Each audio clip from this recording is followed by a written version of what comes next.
بسم اللہ الرحمن الرحیم۔ السلام علیکم۔ ہر روز نئی ویڈیو کے لیے چینل کو سبسکرائب کر لیں اور ساتھ لگے ہوئے بیل آئیکن کو دبا کر آل کی آپشن کو سلیکٹ کریں تاکہ ہر نئی ویڈیو کی اپڈیٹ آپ کو ملتی رہے۔ حضرت عائشہ رضی اللہ تعالی عنہا فرماتی ہیں، حضرت ابو بکر صدیق رضی اللہ تعالی عنہ کے وصال کے بعد صحابہ کرام میں اختلاف پیدا ہو گیا کہ آپ کو کہاں دفن کیا جائے۔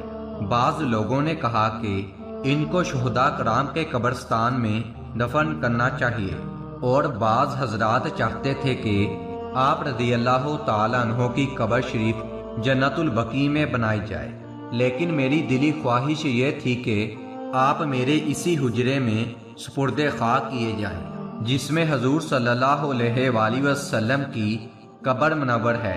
یہ گفتگو ہو رہی تھی کہ اچانک مجھ پر نیند کا غلبہ ہو گیا، اور خواب میں یہ آواز میں نے سنی کہ کوئی کہنے والا کہہ رہا تھا، حبیب کو حبیب سے ملا دو۔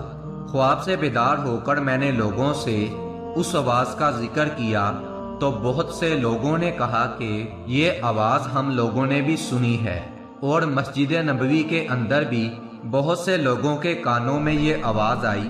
اس کے بعد تمام صحابہ کرام کا اس بات پر اتفاق ہو گیا کہ آپ رضی اللہ تعالی عنہ کی قبر مبارک روضہ انور کے اندر بنائی جائے۔